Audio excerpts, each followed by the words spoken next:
Hello. Well, I don't like to be involved in political debates, but at the same time, when I started this, it was about conversations that you have with your deaf friends or, hearing friends. And so it's like a mix. And so you kind of are able to, everyone's able to communicate. So, there are things that are in the news. I'm going to do information, or you can spell it. And I guess if you want to say in the news, like the newspaper or social media, which is news, or any kind of news channel, I would spell it in the news. But I wanted to sign it too because that's also news. Hey, I want to let you know, or the news um, is that people are discussing things that are in the news. But that doesn't mean that we have to have it's either a right or left or, a Republican or a Democrat or a conservative or a liberal view. Notice how I do that's on the right and on the left. And even if you were left-handed, you would probably put it on the right. But if you did it like, if you were left-handed, let's say, and you did Republican and liberal or a Democrat, that's okay because it's just the opposite side. Um, so anyway, so I'm not going to get into either or, but give you the different perspectives. And so that you're able to discuss and have a conversation, just chatting a little bit better. So the first one is the big ICE thing. So now, yes, ICE is an acronym, and in that sense, you would spell it. You would spell it ICE, or you could, because when you do initials, you're supposed to kind of do it in a circular motion, ICE. And I don't know if all deaf people would do that. They may just do ICE. But the frozen water is ICE. And you could also spell that as well. So don't get it confused. Don't do this for the agency. Just spell it.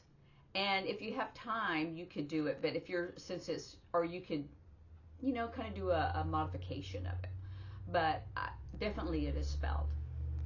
But like I said, since it's an acronym, it should be a little. That's how initials are done. It's circular. Um, so um, So most recent news is about the ICE officer. And the reason why it doesn't matter if you do this or this is because still it's a C shape for cop, police, and it's the badge, right? It's not necessarily C for cop, but you could, but it's the badge because we do this for sheriff because it's a bigger badge, it's a star. We don't do the star shape or whatever, and we don't do S. So it's really the badge. So it's just a difference. So you could do C this way, or you could do the initial C this way. It doesn't really matter on that, in that sense, because it's not changing the concept or who it is. So, so the ICE agent, and since I don't want to do agent or ICE, I would do ICE officer, right? Do the ICE officer that did the shooting of the woman where Minnesota, and I would just do MINN, because it's like the postal. I guess it's MN is the postal, but I would do MINN just because everyone knows that's Minnesota, whether they've shortened it or not. Where the woman was shot, oh, let's do a whole scenario, right? So let's do that sentence.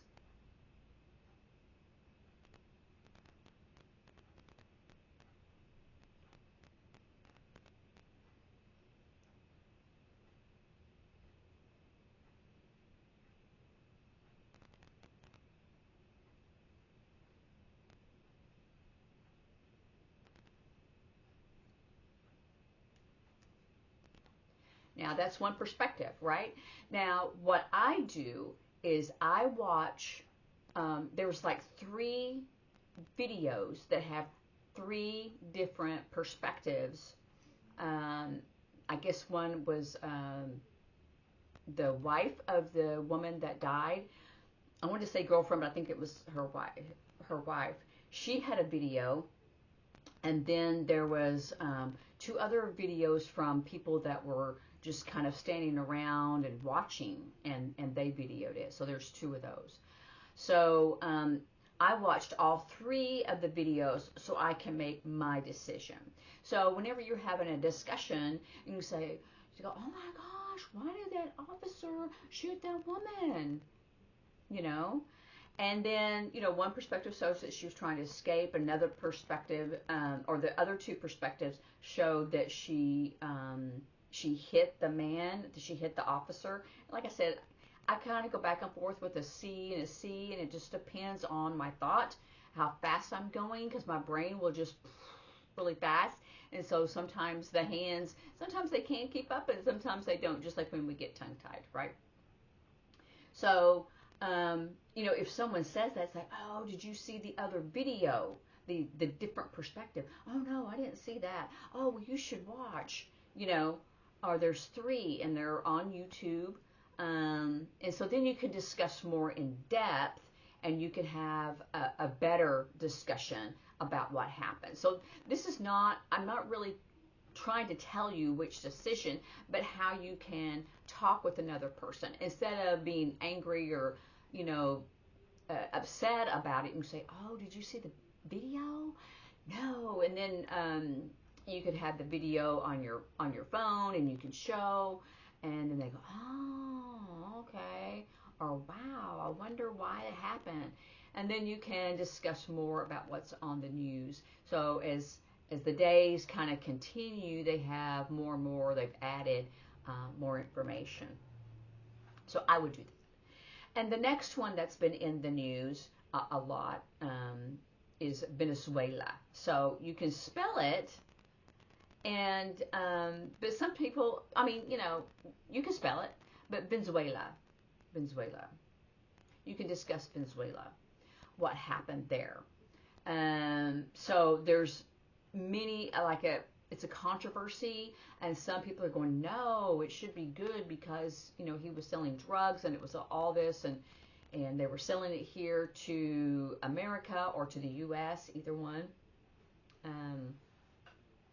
And the other is like, oh, that's awful, leave them alone or whatever. And so there's 2 different perspectives that are diametrically opposed, right? So, that way, if you look at the videos, and they have them on YouTube, then you're able to kind of go, or, read the articles.